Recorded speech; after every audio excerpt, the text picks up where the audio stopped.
And tonight we're going to talk about some incredible pyramid mysteries. Incredible stuff with Carmen Bolter on Coast to Coast AM. And welcome back to Coast to Coast. Carmen Bolter with us has been a professor at the University of Calgary, teaching in the Graduate Division of Educational Research. Carmen has been to a number of different countries in search of clues to lost cultures from a golden era. Her quest has brought her to Egypt at least 23 times, where she has done extensive academic research and field work in the pyramid fields around the Great Pyramid as well. Here she is back on Coast to Coast. Carmen, how are you? Fine, George. How are you? Good to have you with us. What's new with you? Oh, lots has been going on. I'm going to be leading a tour to Egypt in November, and I've been doing some more research on the correlations of the sky-ground star maps and deciphering the ceiling of the Temple of Dendera, which has been newly cleaned. So staying on track with...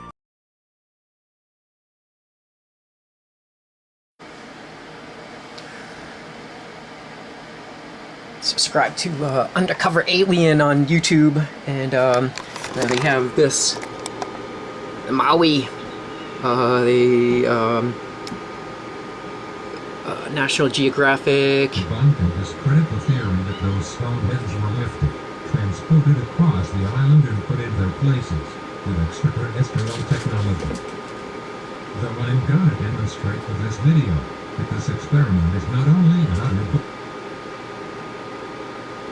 National Geographic, they did this. The National Geographic Society funded and conducted an experiment intended to explain how the giant stone heads of Easter Island... They showed how the stone heads of Easter Island could have been moved by walking them with ropes just to lean them back and forth, to drag them into position by like a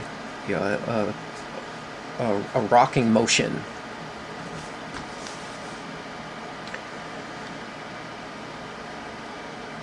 I think, yeah, maybe that's how they moved them some short distances, but they say that they moved those stones hundreds of miles. Same is true with the pyramid in Egypt, the Pyramid of Giza, that there's, they located where some of those stones came from, and they were hundreds of miles away at some point before they became part of the pyramid. I don't know. So I know how it was done. The pyramids. This Maui situation. I'm gonna fast forward through this video, show you a little part of this. That they show that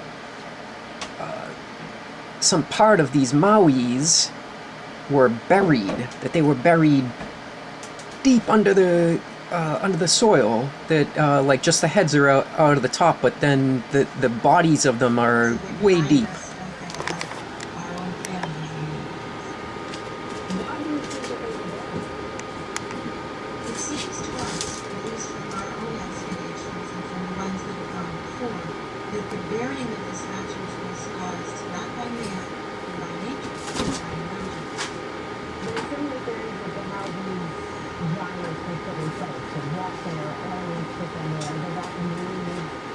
Various Moai statues have long bodies buried in the ground, as confirmed by later excavations.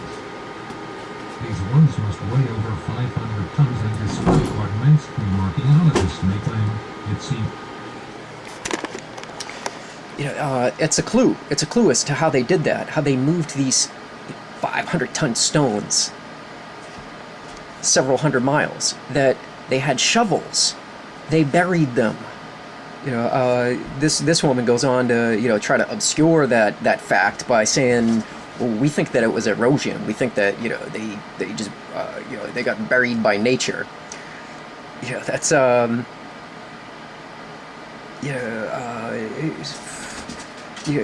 big a hill does she think was behind these buried statues?